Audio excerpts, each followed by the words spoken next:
Good evening, everyone. Welcome to Council Committee for April the 2nd. Dean, called order. Mover and seconder, please. Jennifer and Betty. Moved by Councillor Gauthier, second by Councillor King, that the Council Committee meeting of April 2nd, 2024 be called to order at 5:30 p.m. All in favor? Carried. Roll call. Mayor Bennett. Present. Reeve Watt. Present. Councillor Gauthier. Present. Councillor Hewitt. Present. Councillor Hughley. Present. Councillor King. Present. Councillor Wren. Present. All members present. Okay, approve the agenda. Brian and Keith. Moved by Councillor Hughley, second by Reeve Watt, that the agenda of the Council Committee meeting of April 2nd, 2024 be approved as presented. All in favor? Carried. Disclosure of recurring interest. Seeing none. Delegations, none. Public meeting. Motion to open up public meeting. Wendy and Alan. Moved by Councillor Hewitt, second by Councillor Wren, that the Council of the Township of Laurentian Valley pursuant to Section 34, 39, and 39.2 of the Planning Act hereby declare a public meeting open at 5:30 p.m. to discuss zoning bylaw amendment file number Z 2024-02 Lanes, Delegated Authority, Temporary Use Bylaw Garden Suite. All in favor? Carried. Lori, please. Okay, so this is actually one of the first times the council will have a delegated authority bylaw public meeting since we adopted the new bylaw under the direction of the Planning Act for matters that are considered minor of nature under Section 34 and includes Section 39.2, which is the temporary use section of the Planning Act, and particularly the section that's related to garden suites. Which again is a defined term under the Planning Act. So just we'll go through some of the process, but just because this is a delegated authority bylaw, we're still required to have the public meeting, but yet the decision, there won't be a motion with a recommendation coming from council on this one, because then it will come back and then I will consider all the inputted comments and issue the decision on the basis of this, following the directions set out in the Planning Act official plan with the policies already set out by council in that regard. Okay, so again, with this, the notice was issued in accordance with the requirements of the Planning Act, and it went out and noted that, again, that this is a delegated authority bylaw where the planner now has delegated authority for the approval of temporary use bylaws to permit a garden suite per Section 39.21 of the Planning Act and Township Bylaw 2023-02008. Again, comments received at the public meeting and or written comments received prior to the public meeting will be considered by the township planner prior to a decision being made. So the purpose of this amendment is to pass a temporary use bylaw to permit the use of a garden suite as a temporary use on the property which is also occupied by an existing single detached dwelling. The Planning Act defines a garden suite as a one-unit detached residential structure containing bathroom and kitchen facilities that is ancillary to an existing residential structure and is designed to be portable. The Planning Act allows for a 20-year initial term for temporary use for a garden suite to broaden the housing options available. So the effect of the amendment is to establish a rural exception 91 temporary RUE 91-T zone to permit the garden suite on the subject property and establish an expiration date for the temporary use as April 3rd, 2044. And provide an exemption, for the garden suite location. I apologize, that one was actually a little bit of a typo. There is no specific exemption for the location. So upon the expiration of the 20-year period, council or the township planner, as the process may be at that time, can also then grant further periods of not more than 3 years for extension to that temporary use bylaw, but the maximum term for this first term would be 20 years. At such time as the garden suite is no longer required or the temporary use bylaw expires and it's not extended, the garden suite is then to be removed from the property. And again, the lands that are affected by this amendment are known municipally as 1047 Long Lake Road, Part 2 on Plan 49R 3558, Part 1, Concession 9, Geographic Township of Alice in the Township of Laurentian Valley, as shown on the key map.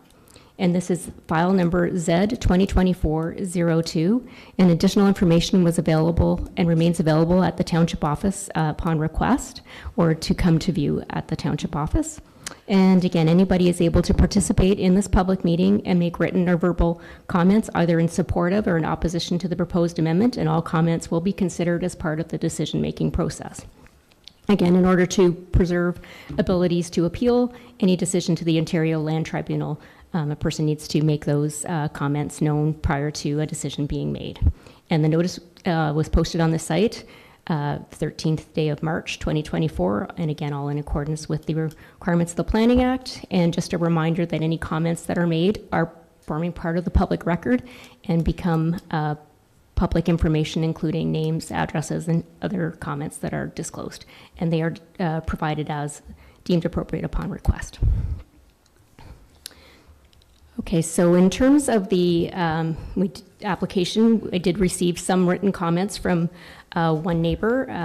Again, the nature of the comments did express some questions about the septic system, and that has been confirmed with the Township Chief Building Official, that he's satisfied that based on the lot and the system, that it can accommodate the garden suite. And in terms of the use of the garden suite, it is a mobile home type structure in nature, and there is also the ability under the Planning Act, and we have done this in the past, to require that the property owner sign an agreement with the township that also does indicate the occupancy, and that would help in this particular instance also to address concerns about the potential for future usage of it when the person who is intended to occupy it, which is a family member who resides in the main house at this point in time but is a senior, that once they no longer require that it avoids that ability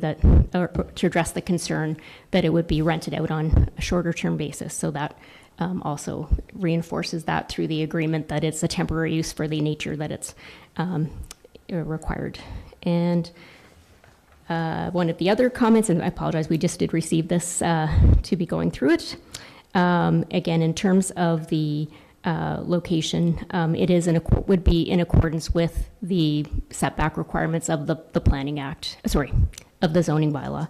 And the temporary uses for a garden suite is something that has been established through the Planning Act for quite a number of years, long before the secondary dwelling unit provisions, and the township does have a legacy of having a number of temporary use bylaws for garden suites throughout the rural area of the township, which is where they predominantly are located, where we're seeing things like coach houses. Now, under our secondary dwelling unit bylaw, they tend to be located in the more urbanized areas, but definitely we do have a long legacy with some that were approved under the old regime, where it was 10 years and then to be extended by 3-year periods, which have actually come in and have been re-extended a couple of times. So there is that history.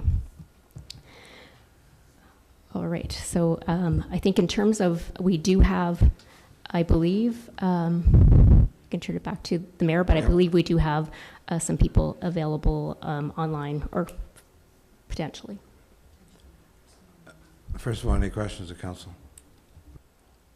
Seeing none, so we have somebody on the line? Hello, can you just state your name, please? Mr. or Mrs. McWade? Yes, it's Derek and Eva McWade. Hi there, welcome to council.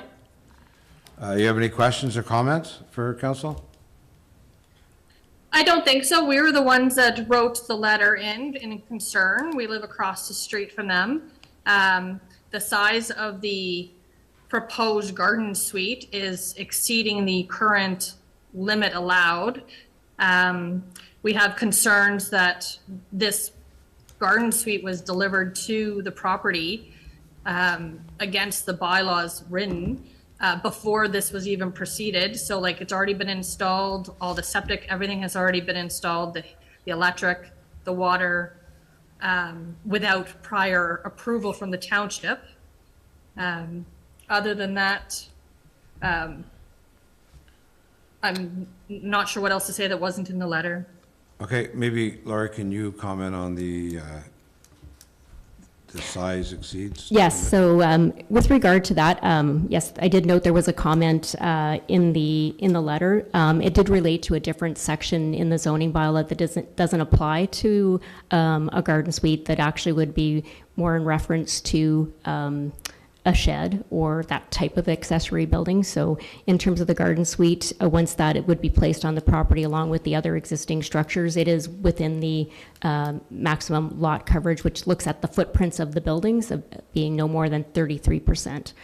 So that is indeed, again, that everything will meet all other provisions of the zoning bylaw, with the temporary use being the process that the province has set out under the Planning Act to deal with addressing garden suites. In terms of, yes, we are aware that the unit was delivered to the property. Now I have confirmed with our chief building official that it has not been fully connected to the services, pending the approval of the temporary use bylaw, and then the process.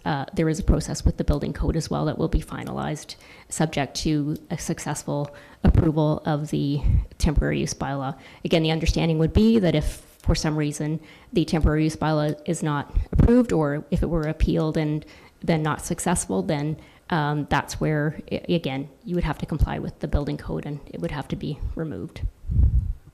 Okay. Anything else, Mrs. McQuaid? No, I think that's it at this time. Thank you. Okay, thank you. Thank you for your comments. From the public, anybody? Yes. Can you just state your name and address, please? My name is Karen Tizik, and I live directly next door to it. Okay, I just gotta get you connected up here so everybody can hear.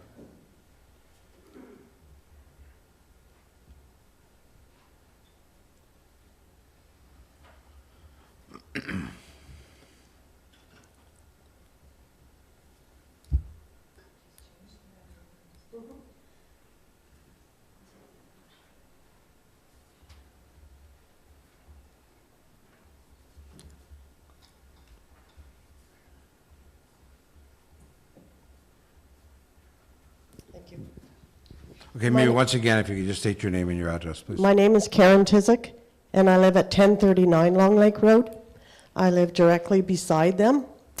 The garden suite, when I look out my picture window, is right there.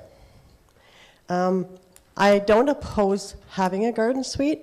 I'm opposing the location of the garden suite. And when they say that it's not completely connected, it is. I watched them bring a machine in the fall and dig up their septic system and run the line to the garden suite. I watched them dig up their well and run the line to the garden suite. I watched them just last weekend run a propane hose over and hook up the furnace. And then a couple of weeks ago, they actually pulled the tongue off of it. So they have been like 3 or 4 steps ahead of getting permission to do anything from the township. And in terms of the septic may, I agree the septic might be perfect size to have a garden suite and be able to maintain the usage. But what they did was when they delivered the garden suite, they drove over their septic system and their septic lines. So now all we smell is septic system. So everything they did was by themselves, and they didn't follow any bylaws or ask for permissions to do anything. I was in contact with Brett from the township here, and every time they would do something, I would say, has this been approved? And he would say, no, I'll have to go back out there and have a talk with them. They're just bound to determine they're going to do what they're going to do. And like I said, I don't have a problem with a garden suite going on that acre. You put it right at my picture window. I have no privacy. Yes, it's convenient for them where they put it, but it's not convenient for me. And I've lived there for 34 years. And I just don't think it's fair somebody can buy a house 2 years ago and invade my privacy that way.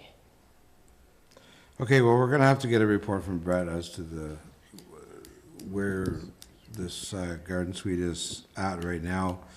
Typically, nothing is done until council gives approval, because as Laurie said, if they don't meet the bylaw, then they have to Everything remove is it. done. Yeah, It's not even sitting on the tires anymore, it's up on cement blocks. okay, so I believe you, but we have to get a report from Brett before we can Yes, okay.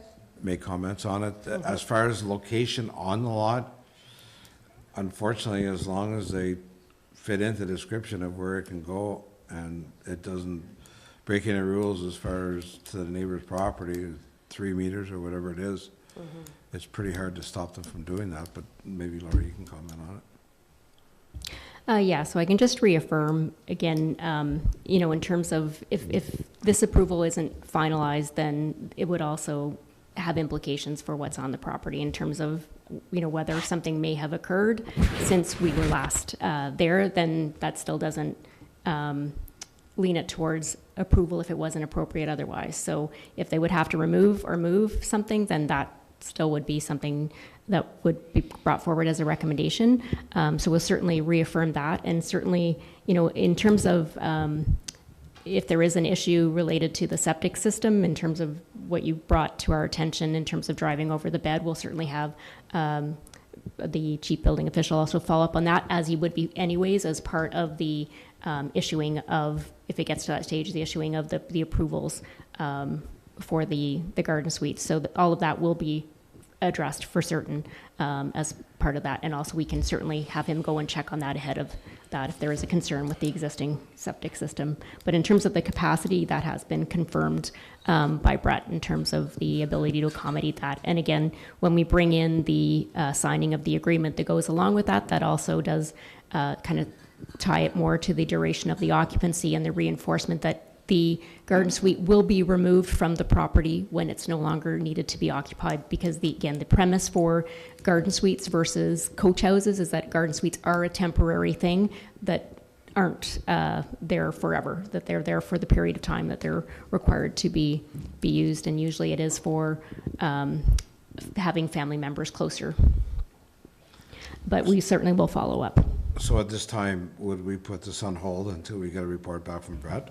No, so the way that this process would work is that I will consider all of those comments, Okay. and then we will issue that decision. So in terms of, as with other processes, if there is something that's, commenced, if something is starting through a process for approvals, we continue through that process. And it's at the end of the day, if the planning approvals aren't able to be put in place, either because there isn't an approval granted, or if there were an appeal that ran against that decision to grant, then at the end of the day, you'd have to remove the garden suite from the property if the unit has already been dropped off there. And that's fine. I do struggle with the fact that the process should have started after we approved it, not before we approved it. So I don't feel this has been done correctly, because typically you don't start building something until you get approved, like a building permit. So I struggle with the fact that all this work has been done and we haven't approved it yet. No, absolutely. And again, that's how we would encourage everybody to do their planning first. Just we do find ourselves sometimes in these situations. And as far as broader compliance discussions, we just would bring that as a separate discussion, not in the council meeting forum. Okay. Any other questions from?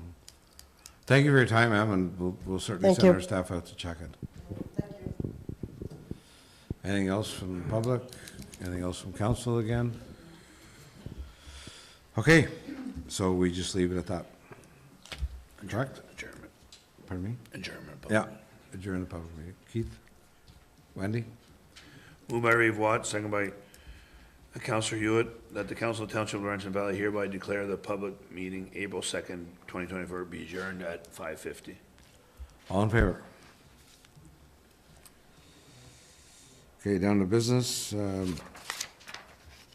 Drainage easement, Dean? Maybe I'll pass it to Lori. I guess there was some work done on a particular home in one of our subdivisions. I guess that there was an easement that was basically registered, never used, and it ended up being below the person's house at this point. So I think they have come to a compromise, and it's been dealt with, and we're going to just remove the easement so that it's no longer there. So I think the person is trying to sell it, so it's just kind of a clerical thing we're trying to clean up. So I don't know if Lori wants to add any more to that, but. Yes, so basically, in part, it's to do with, there was an additional phase added to the subdivision that had a redesign, so, but the way that the surveys were set out, there's a piece of the easement that it needs to be readjusted around, that was, we still would be retaining the easements at the back, but just not the easement that would bisect the property, and the house is located on top of that. So this will move forward to allow for the finalization of the transfer of the property ownership. Okay, any questions, council? Okay, we have a motion, Dean? Yes, please. Jennifer and Betty?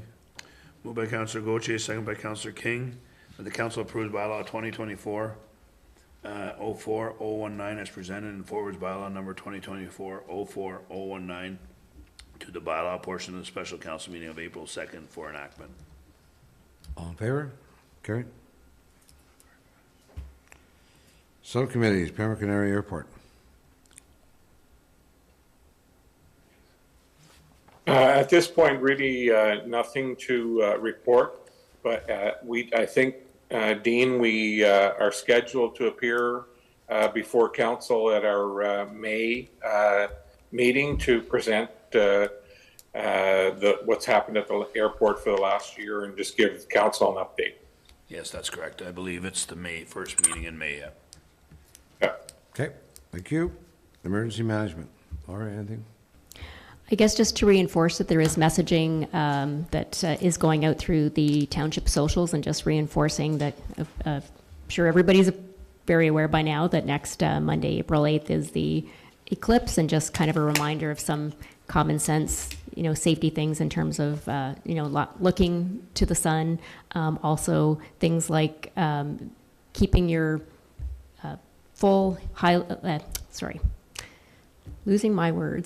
your headlights on, not just relying on your daytime running lights. So similar to, fog situations, just that reminder that there's going to be an odd time of the day where it is different light if you happen to be out, driving. And in most areas, lights are on sensors as opposed to timers, but there could be some areas that may be a little darker than normal at the odd time of the day because of the eclipse. But again, our community development officer has created quite a success with glasses, but also he's going to keep up some socials and on our website as well with some tips and some fun things as well too. Okay, thanks, Laurie. Down to business, Brad.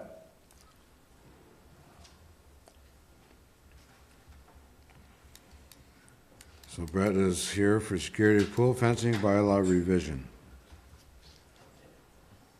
Yeah, it was just something I've kind of noticed in talking to contractors. Oh, no. Sorry, is that better?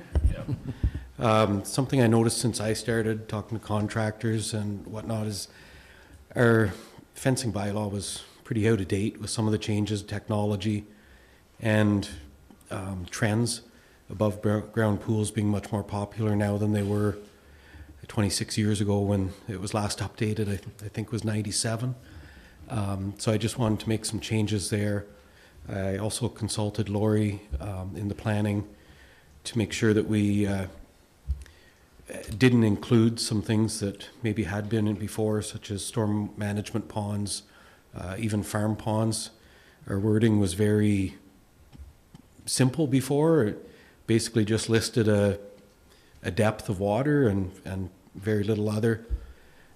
So like I say, there's been, and I'm sure others have noticed, which is why some of the neighboring communities updated theirs as well, especially with the above ground pools. There's fencing now that attaches right to the pool edge. It's been tested for security, obviously does the height. It just makes sense to allow some of those options that have been approved in neighboring communities. So I did review, as mentioned in the report, about 5 other townships, pool bylaws, fencing bylaws, and I kind of took the best, in my opinion, out of theirs and combined it into ours to just update things. So, like I say, essentially the changes are some wording, and the biggest one is removing the old term where the fence had to be 4 feet from the water's edge, to just having it contained and certain height limits and stuff like that. Like I say, that'll allow, rather than having to put a fence 4 feet from the edge of an above-ground pool, we can now wrap it from the deck or the entire circumference of the pool, and still provide safety for all the residents. It keeps everyone locked out, and I think that's essentially what the bylaw was designed for. So, I don't know if there's any questions on it, but... Yeah, questions to council? No, seeing none. Thanks, Brett. Okay, no problem. Thank you. Motion? We have a motion. Keith and Brian. Moved by Reeve Watt, second by Counselor Hughley, that the Corporate Service and Protection Committee recommend to council to approve a draft bylaw being a bylaw for the security of privately owned swimming pools as presented and forward to the bylaw portion of the regular council meeting of April 16, 2024 for enactment. All in favor? Carried. Move down to 2023 reserve transfers. Sean? Okay, thank you, Mr. Mayor.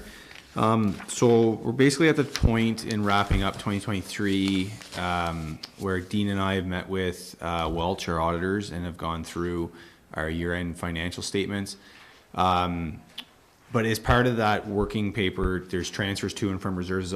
As I'm wrapping up the year and financing some capital projects, I'm doing, I'm taking for projects that were approved by reserve, I'm funding those from reserve, or if there was overages, I would be funding those from reserve, or if we're in a surplus in different areas, I'd be transferring that to reserves. So as in our reserve policy, there has to be council approval for those. So that's basically what this report is. I won't go through every line unless you want me to, Mr. Mayor, that'll be up to you. But really from all the different reserves that we have, I have what's going in and what's coming out.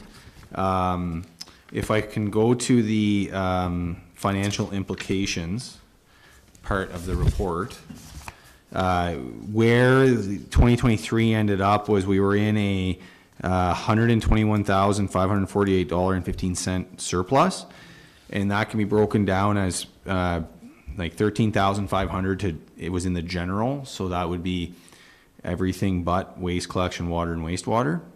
Waste collection was in just shy of a $12,000 surplus, and that's what that is that's the fee that's charged on the tax bill for waste collection. So the way that it's budgeted is that fee, we budget to have that fee cover exactly what it would cost for getting the materials picked up at the curb. Water was in a 67 or just shy of $68,000 surplus, and then wastewater a $28,000 surplus.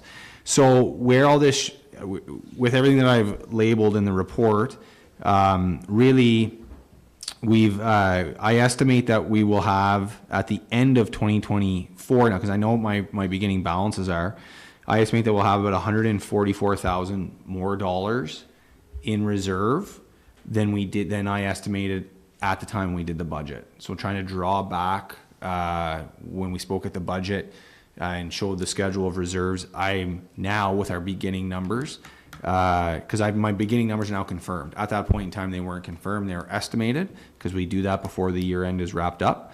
And really there's multiple factors of why that is, but from a high level, we have the $121,000 surplus, and then we have about $21,000 that when we created the health and safety reserve. So that comes to very close to that $143,000 extra in reserve that we thought we'd have. So I'm not sure if there's questions on any specific ones, but I'll turn it back to the chair for questions. Any questions for Sean? No. Motion? Keith and Al? Moved by Reeve Watt, second by Counselor Wren. The Corporate Service and Protection Committee recommend council approve 2023 reserve transfer as outlined by the treasurer. All in favor? Carried. For our next report, Sean? Okay, I'll do my best to get to this one. I'm a little more comfortable with the last one than this one, but this is a change to, or a recommended change to one of our financial policies that we have. Formerly, or I guess currently until a change happens, would be the lottery licensing policy. So policy FIN-16. So I go through a little bit of the background and how we got to where we are, but in Cole's notes version is there's two old bylaws or resolutions or from Township of Stafford and then the Township of Stafford and Pembroke that kind of got merged or started with the one from Stafford, few minor amendments in 99 with Stafford and Pembroke together. And then we have sometime not too long ago, I don't have the date offhand, but in the last, I would say 5 or 6 years, we had a Township of Laurentian Valley policy, and they basically kind of merge them with some minor amendments. What these were this was to set out how the township would administer bingo country, essentially. So not really lottery. Lottery is different when you think of somebody getting a 50-50 license or if they're going to run their own bingo. That is different.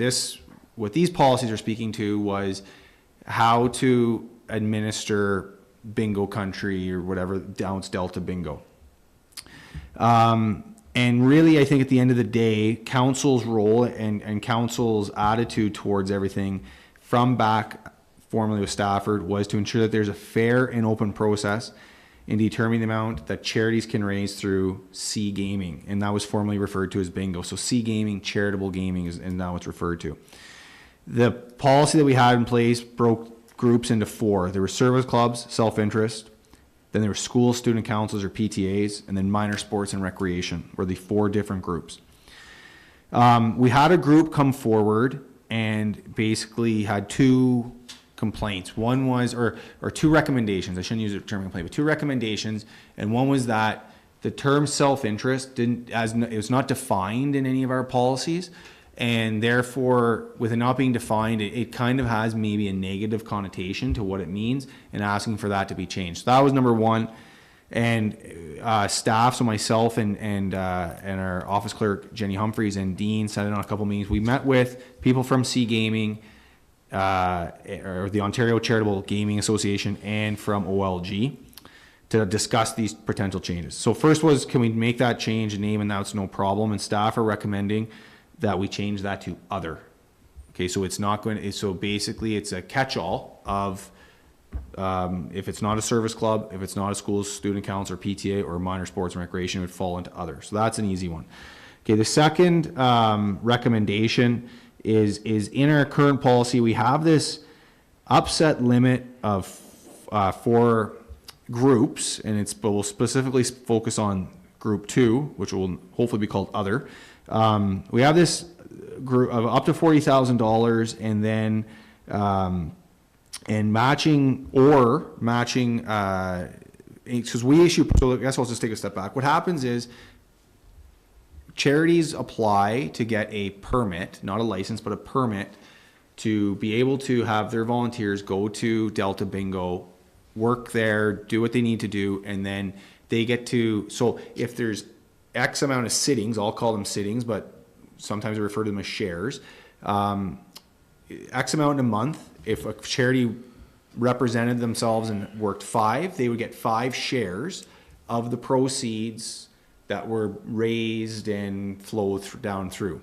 So as you can see, it becomes advantageous to get shares or get sittings, because the more sittings you have, the more money you can generate. Why there are these limits imposed was to allow the Stafford Bingo Country Nevada Association, I might have that name a little bit wrong, but that group that administers Delta Bingo, it gave them a way to systematically divvy out the shares.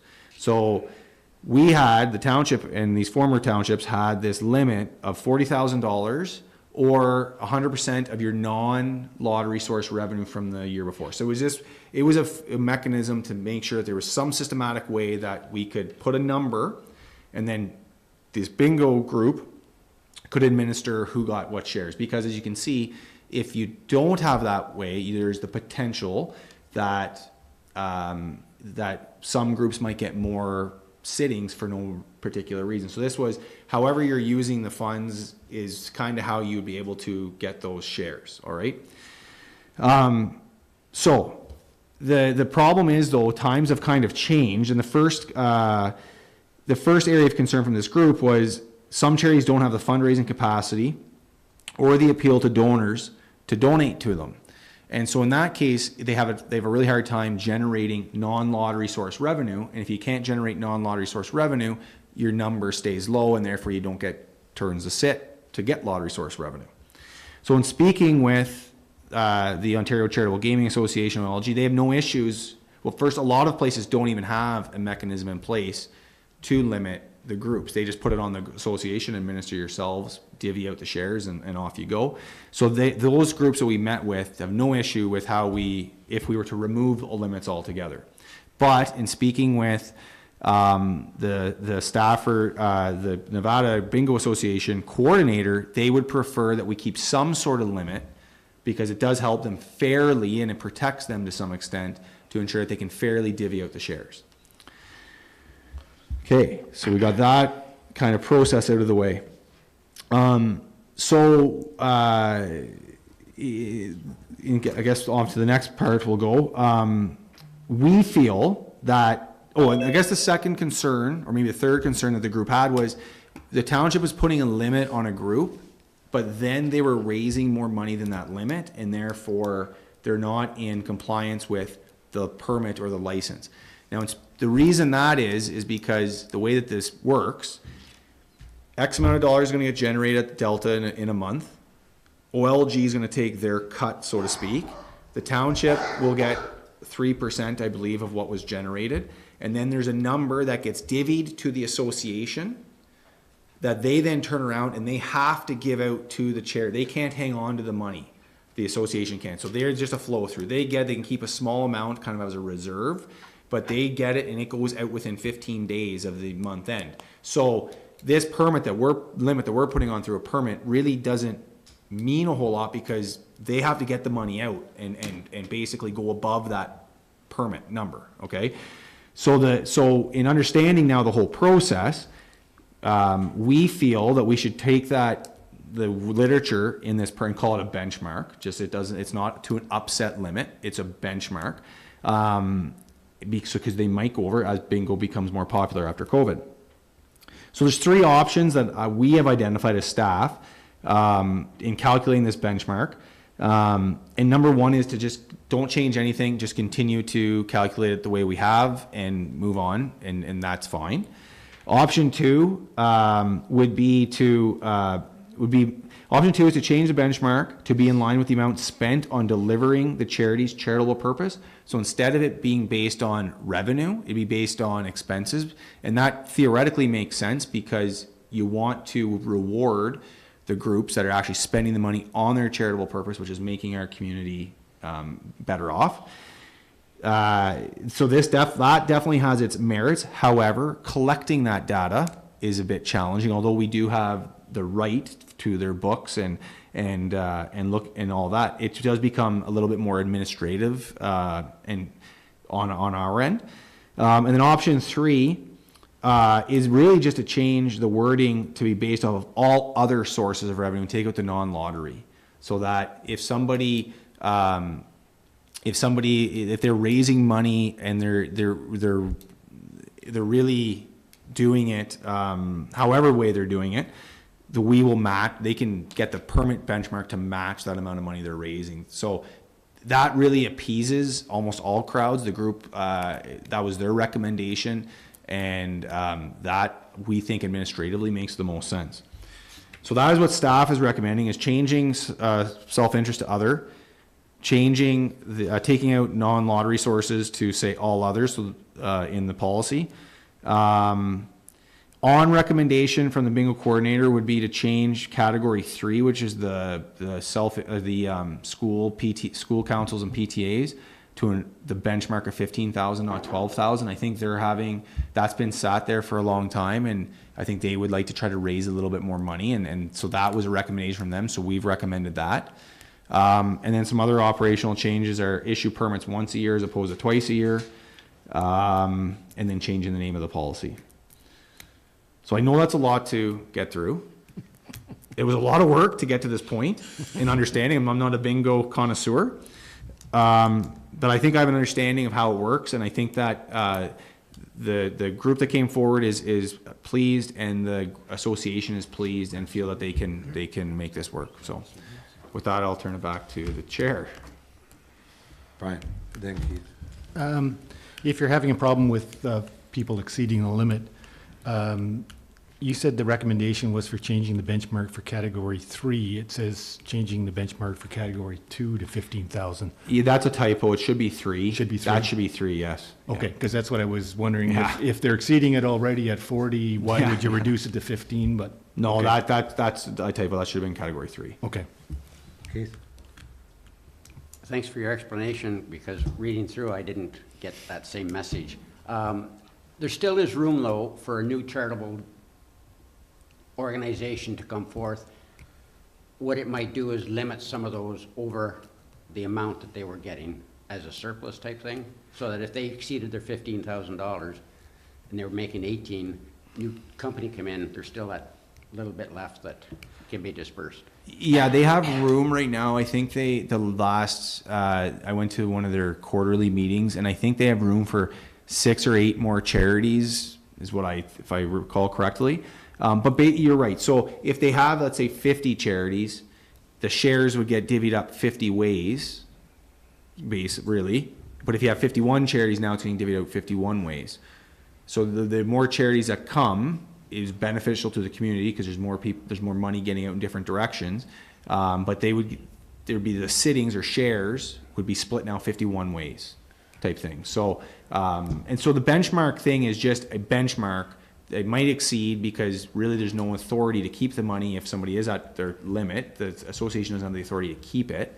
So it's just really a benchmark. It's just a spot where it allows them to figure out how to schedule people in.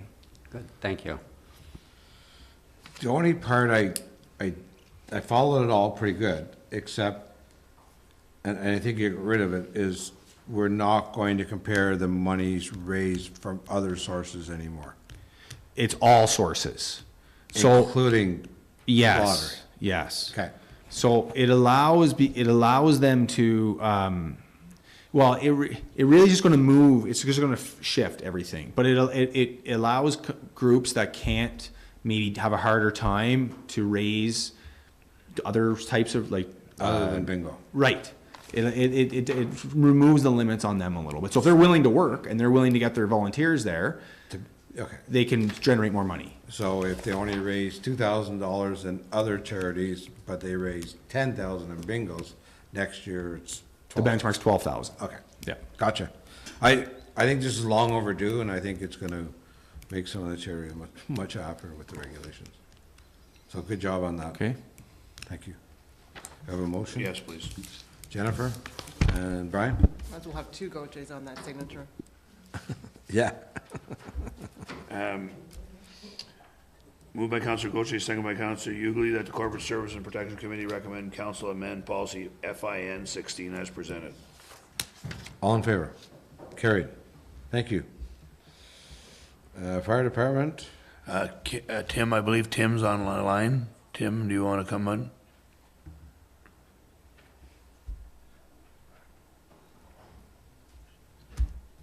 Hello. Hello, Fire Chief. Hey. You're on the job tonight? Yeah, I'm on the job tonight. Once in a while I do work, you know. Any questions from council for Tim? Seeing none. Tim, any news or anything you want to bring forward?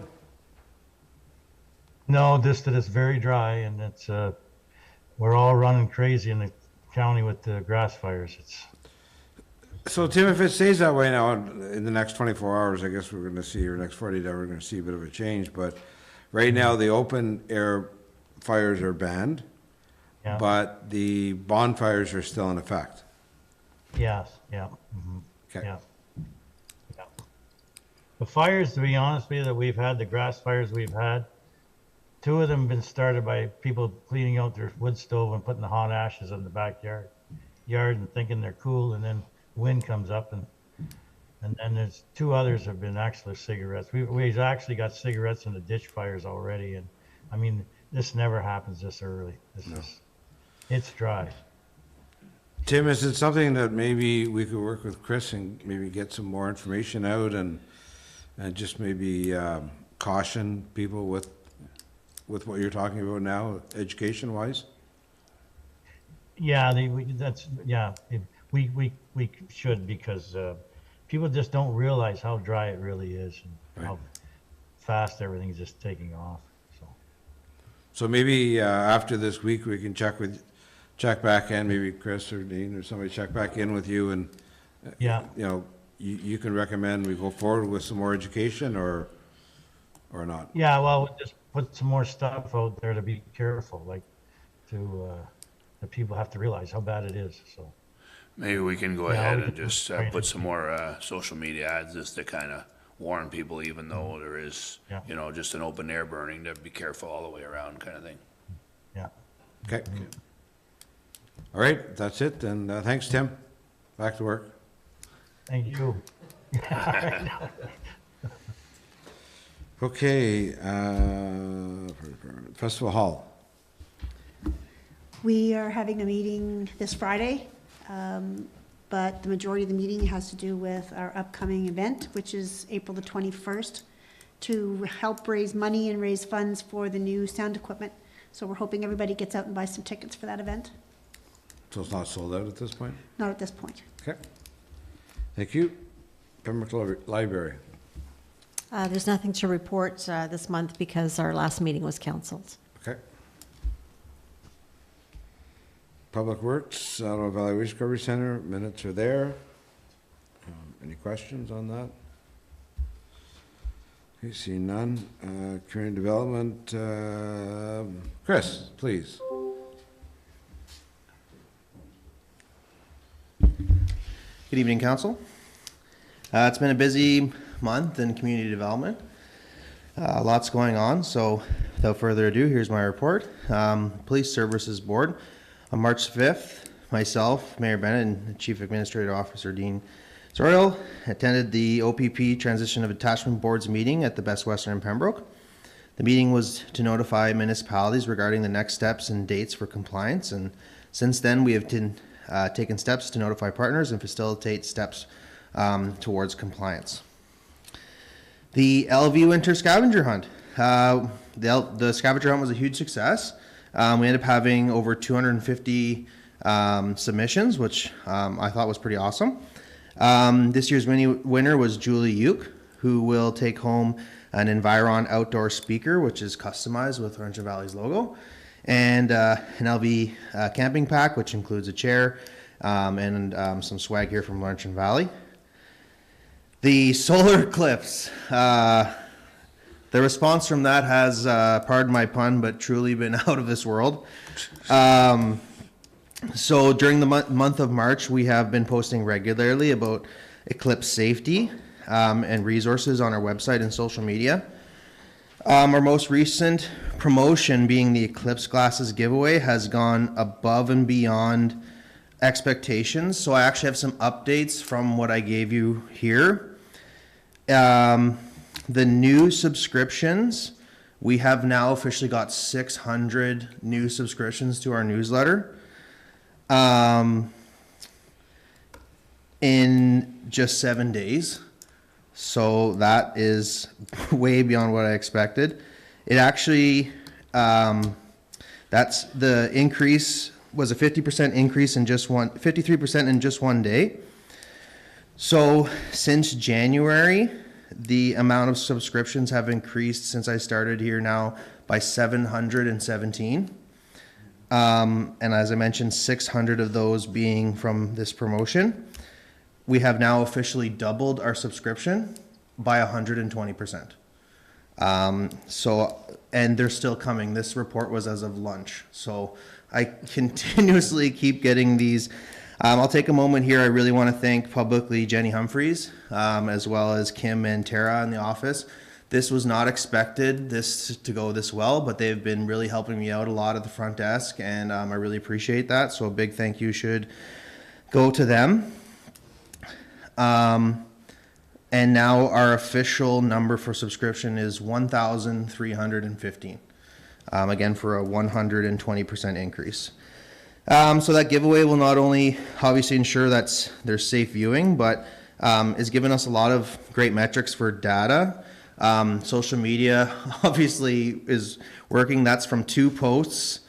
The posts combined have 15,831 views, 73 likes, and 43 shares in a week. This may be this is pretty cost effective as well, for about the price of a pen, or even these days, I don't know, but $1.30 per person, or $2.60 per subscription, which is the cost of the glasses. And now we have kind of a direct connection to people's households. So we're not just getting the people who subscribe, we're getting their entire households.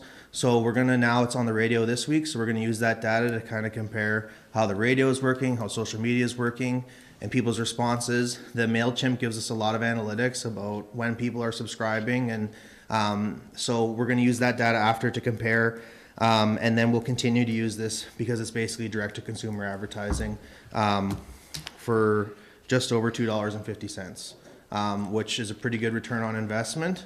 And so we're really happy with it. I'm very sorry to everyone here. The door has been binging constantly as we're coming in, but it's getting a good response. People are really excited about it. We put a lot of info about eclipse safety and how to view it properly.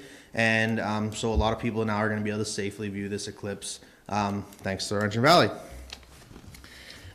Just a second. Yeah. Chris. So when you talk about the analytics, do you have a breakdown of how many of that 1,000 people are actual residents in Laurentian Valley, and where all these newsletters are going to? Well, what we're hoping to do now is use this for that kind of data entry. The data entry for the analytics is mainly their name, website, or their name, address, and then the time when that all will go. So in terms of analytics, it's more for advertising, what we're using it for now, to see kind of how from when we put out the message to the response and how that's kind of trending. What we'd like to do in the future now is, aside from creating incentives for existing, because that was the feedback that we got as well, I'm already a subscriber, what's in it for me? So what we'd like to do now is, in the next couple of months, is put out a survey, kind of where are you from, what would you like to see in the newsletter, and other kinds of things for some incentives, because people are obviously engaged and they like when you have like some sort of giveaway, and it obviously, as proven by this, doesn't have to be very much, but it just makes people feel a little bit more incentivized. So what we're hoping to do is be able to reach out to our audience regularly now that we have this connection direct into their home, and kind of learn a little bit more about who they are and why they chose to, because a lot of this is mostly coming from our Facebook. So for whatever reason, one way or the other, they're subscribed to our Facebook. And so now we'll use this data to kind of learn a bit more about them and have that direct reach into the home, because it's not just one person, it's kind of everybody in their home. Yeah, if we knew if they were residents or not, you'd know whether to target them for things like garbage collection and Yeah. taxes versus an event that we're having to draw people in. And so if we can find out the demographics on where they're from and those sorts of things, it would be beneficial in customizing the message. Absolutely, and that's what our hope is now that we've got this this large new audience, is to learn a bit about them, kind of like a business, know your customer. We're looking to learn a little bit more about who's subscribing and who's interested in Laurentian Valley. So we absolutely will be walking down that road, and I'll be excited to report to council what information comes out from there. So the statistics from March, obviously, things will be changed for next month, but as of that point, we had 669 people that it came out to. The top 3 were the LV Fit and Feisty, property taxes, and the Water and Dirt Festival. The Allison Fraser Rec meeting I was delighted to attend on March 21st.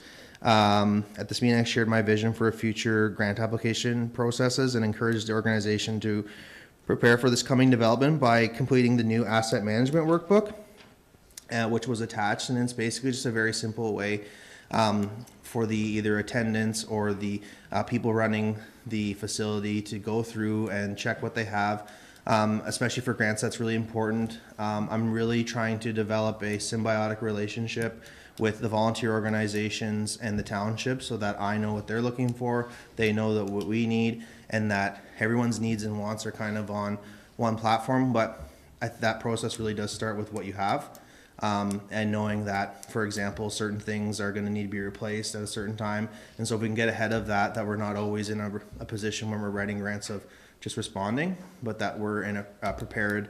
And I'm going to be bringing in the next couple months as well some examples of what I'm looking for with these shovel-ready projects, so that basically when a grant comes out, we can immediately pivot to fill it out and not have to spend the time researching and figuring out the costs. And because these days as a grant writer, you have to almost be a little bit of understanding of everything, of how everything's going to work. So if we can at least know what they need, then we have the time to figure that other stuff out, and that we're ready to go right away, and we're not just responding because the turnarounds are getting shorter and shorter. And so my vision for this is to be prepared, but also that I know what they want and that we can help them get that if we can.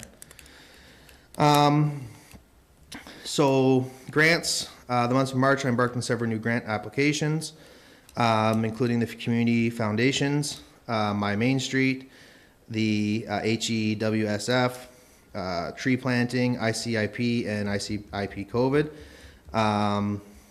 Some of those were existing grants that we have, some of those were new. Local business support. So during the month of March, I had the pleasure of meeting several new businesses. The main one being Divine Felicia, which is a gemstone place, which is right by the Home Depot, 1200 Pembroke Street East. They are open, but they are going to be having an official grand opening on April 20th. And I went there.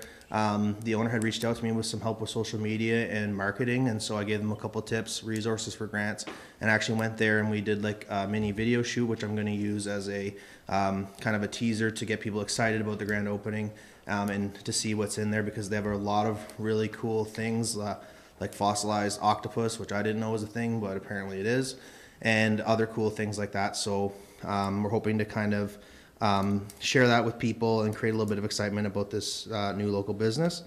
And then the other ones are just kind of updates from before. We're still waiting on some information to be determined when the grand openings are going to be, but hopefully this month we'll hear from them because they were scheduled to go this month. And then aside from that, just your basic onboard and training. There's still things that are coming up that I have to learn and adapt to, but it's exciting. So far it's been 2 months and I'm loving it.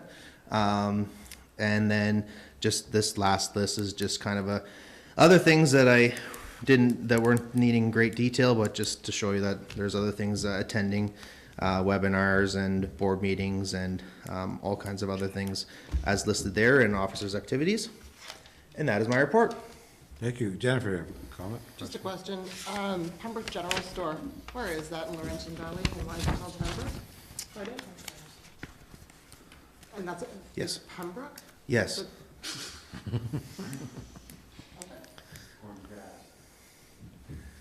Okay, anything else? I think what Jennifer's trying to, Laurentian Valley General Store would have sounded better. Yeah, absolutely. It's in Laurentian Valley, it's not in Pembroke, and it makes sense. I was shocked when I'm looking at it, well, even Airborne Petawawa, where is that? Yeah, I understand. Yeah, for sure. I agree with you. I don't know. We can't, we can encourage, we can't tell them how. Yeah, okay. Anything else from council? Thanks, Chris. Doing a great job. Just I'm sorry? Airborne Petawawa. Oh, Alan. Jennifer, Airborne Petawawa is actually in Petawawa. It's going to be located at the airport that we own. Thank you. Okay, thanks again, Chris. Recreational Coordinator report. Is Nevada here? Yeah, no, she's away today, but if there's any questions, I can certainly take them back to her or try and respond if there's any. Okay. Don't see any. Subcommittees, Friends of Disabled. Just going to highlight a couple of events that are coming up. So this Saturday is a pancake breakfast that's being held at the Pembroke Fire Department. This is being put on by the Pembroke Professional Firefighters Association. They're donating their time and their resources, and 100% of the proceeds will be going to our handy bus. And there's also a second event that's going to be the week after, which is also being held at the fire department. It's a paint night for those that would wish to paint. So I think there's still a few open spots, and that's April 12th at 7 p.m. Okay. Shady Neck Recreation, Minutes from our last meeting are there. Our normal meeting would have been last night, but it was Easter, so it'll be next week, so nothing new to report until that meeting. okay. Allison Fraser, Minutes are attached as well. We had a meeting and invited the different ball leagues out. We are happy to hear that the Ladies League is coming back, which they haven't had Ladies League out there for a couple of years, so we're getting everything ready, getting the canteen, getting it staffed, all that stuff. So we're getting ready for ball season coming up. good. Forrest Lee, Nothing to report other than that I am going to check out with the new members that are taking over and seeing where they're at. So. okay. Pleasant View, I guess, still in the same boat. Nothing to report, but I do know that Fit and Feisty has been in touch with them, so they're planning to do some stuff with Pleasant View throughout the summer, Okay, Benita's still in charge? as far as I know, yes. Yeah, okay. I guess, soon to get the nets up, but I guess we'll wait till this week goes by, right? Okay. Stafford, Minutes are there, nothing new to report. okay. Forces Trail, not really much going on right now, eh, Mark? No, not a lot right now, but we do have a few things coming up the next little while for some fundraisers. And we are going to be participating in the Pembroke and Area Community Expo at the PMC. It's free for volunteer groups, so we thought maybe it was a good way to enter and recruit some new volunteers, hopefully, and not so much spread the name of kind of who we are, but it's maybe get some new faces and some new support for us. So that's I think the May 9th and 10th or 10th and 11th, somewhere in that range that it is. So yeah, so they approached us about entering at one of the recreation meetings we're at, so we're going to go and hopefully get some new recruits. So Okay, good. Fit and Feisty, Very active group. They have all kinds of schedules from trips down to the casino to baseball games, you name it. They're going to have an old-fashioned night up at the King Burger restaurant for one night for the members. And no, they're moving along great, and the membership has been growing, so they're doing Good. well. okay, County Council summary is there. Any questions for Keith? Council comments. The only comment I have, and I have been made aware from more than one council member, that the city did announce that they are going ahead with the pool. And once again, we're the last ones to know. And these comments have been shared, not to all of council yet in Pembroke, but I do have a call in to the mayor.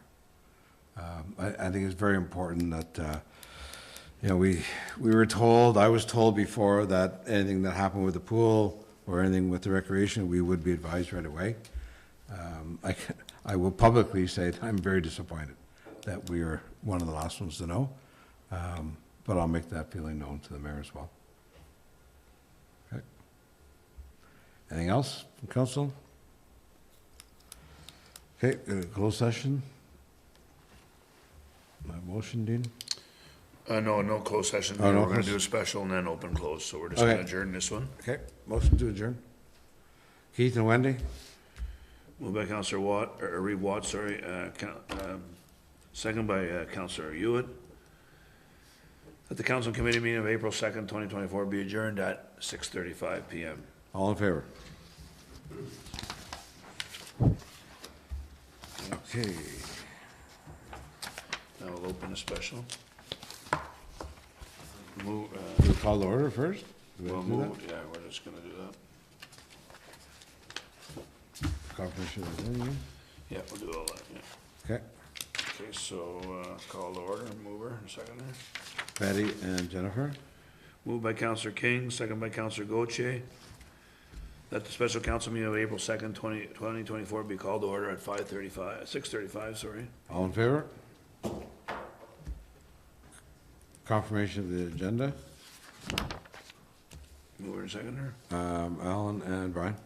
Moved by Councillor Wren, second by Councillor Ugly, that the agenda of the special council meeting of April 2nd, 2024 be approved as presented. All in favor? Carried. Bylaw. Okay, this is the bylaw that was passed in the committee and council. Just getting the final approval of it. Mover and seconder. Brian and Keith. Moved by Councillor Ugly, second by Councillor, Reed Watt, sorry, that the bylaw 2024-04019 to authorize the execution of documentation necessary to address the drainage matter related to lot 43 on Plat 576 be enacted and passed and read a first, second, third time, and be numbered and signed by the mayor and the clerk and sealed with the seal of the corporation, and be engrossed in this bylaw book this second day of April. All in favor? Carried. Move to closed session. Wendy and Betty. Moved by Councillor Hewitt, second by Councillor King, that the special council meeting of April 2nd, 2024 be moved into closed session at 6:40, chaired by Mayor Bennett, according to the Ontario Municipal Act 2001, Section 239.2, Section 239.3, Section 239.3.1, in order to address a matter pertaining to personnel matters about an identifiable individual, including municipal and local board employees. All in favor? Okay, just take a minute to clear the room. You want to sign?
Okay, we return back to open session.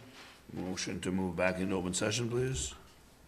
Brian and Wendy, Moved by Counselor Yugle, second by Counselor Hewitt, that the special council meeting of April 2nd, 2024 move back into open session at 7:10. all in favor? Carried. And then motion to adjourn. Motion to adjourn. Alan and, right. Moved by Counselor Wren, second by Counselor Yugle, that the special council meeting of April 2nd, 2024 be adjourned at 7:10 PM. All in favor? Carried.